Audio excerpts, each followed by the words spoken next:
chaos happened in Ferguson last year. A chaos that the Midwest, this city had never seen before in its life. The incident with Michael Brown happened August of 2014, where an unarmed black teenager was shot. When he was shot, and we heard reports about it, it was just, something that we figured would be another routine autopsy. Then, as the reports came in, we began to realize that this was more than just your typical ordinary shooting by your typical ordinary cop. That incident caused a national movement across the country. And I won't say just that incident, but incidents like Michael Brown and others around the country have definitely strengthened what a lot of people feel is a new civil rights movement of our time right now. I had to ask myself, what do I tell my 5 grandsons, all who are under the age of 10? What do I tell them? How to survive in this city, in this world, and be seen as a human being, not as just a lethal weapon because of the color of your skin.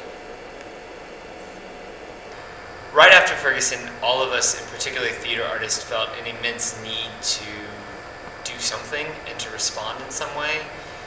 But there was a lot of tension right after, particularly for those of us from St. Louis, about what the correct response would be and how to at once be citizens, but also be artists and how to respond in that. And theater takes time more than a lot of other art forms. And theater takes people coming together in collaboration. And a year after the event, it's a lot easier to bring people together and to respond in a really honest way. So the Every 28 Hour Play Festival was a collaboration of many different theater companies, including Oregon Shakespeare Festival and the One Minute Play Festival, to bring artists from all over the country to St. Louis to work with the St. Louis community to create 1-minute plays about Black Lives Matter and Ferguson and all the issues that are intermingled in that conversation. And to walk into Every 28 Hours the night that all the actors came and to see different theater people, represented from different theaters, different races, from different schools, from Webster, from SLU, from here, different theater companies, like all these people in this one space. Nobody got paid. Everybody's just giving their time and their love and their energy. And to me, that was the most powerful thing I've witnessed since living in St. Louis. So it brought unity, it brought revelation. A lot of my students, a lot of people were like, well, I never thought about this issue in this light. And now I feel responsible to do something in my community, or I feel responsible to create art that speaks to this even further. Like, what do we do now? And I think Every 28 was a great starting point. Now what's next? And that's what me and the producing team, we're trying to figure out. What do we do with this? This is a great start, but don't leave it here. I think it's important to do the festival or any type of organized demonstration to make it where it is maintained in the public consciousness, to where everyone has some kind of information and can form their own opinions. Well, I think that one of the unique things about community-engaged projects like this, projects that are meant to be created within a particular community, is that it's not just about the audience, that it's about the audience and those people participating. We performed at the Delwood Rec Center with people who were performing on stage who had been in the protest and who had walked the streets and who had been out there and who had tasted the gas and felt the pepper spray. And performing for them and giving them a chance to perform is super important. And that is a huge part of why these kind of projects happen. And I think that that's what we wanted the audience to get out of it, was an awareness that these are St. Louis and artists at large from all over the country who are coming together to perform and to talk about this issue, and that as a St. Louis audience, people are listening and people are talking, and there is a lot to be said right now.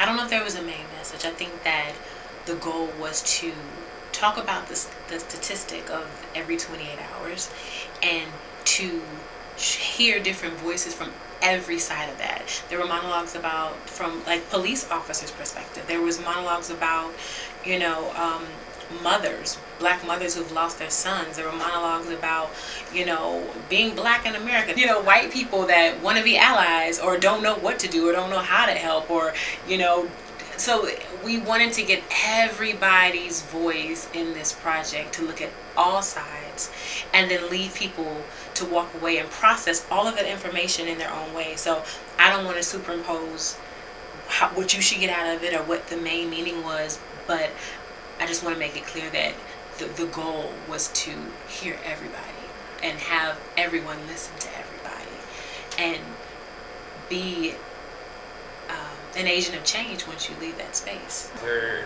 clearly not over them. They're not done. They're not finished. The issues are not played out yet. But a year later, we can talk about them in a way that was really hard to right after. A year later, it's much easier for the St. Louis community to have a theatrical representation of the conversation that we've been having for a year, and we'll be having for many years to come. And giving ourselves that space, I think, was important for me and was important for a lot of other artists as a way to process what we were feeling and then respond in kind.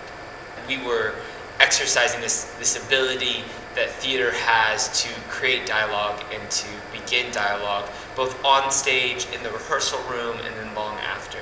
So I wanted the audience to have a sense of community and feeling like they were a part of something and feeling like their community was on stage talking about this very important issue. I think one statement I would say for anybody is what's next, and that's the same thing that I'm saying to myself every day. What's next, right? What can we all do? We get numb and we don't figure out what we can do where we are. And it's little things that we can do to kind of sew back into the world to illuminate some of the things that are going on and move things forward. And it might be small, but it's still important and crucial.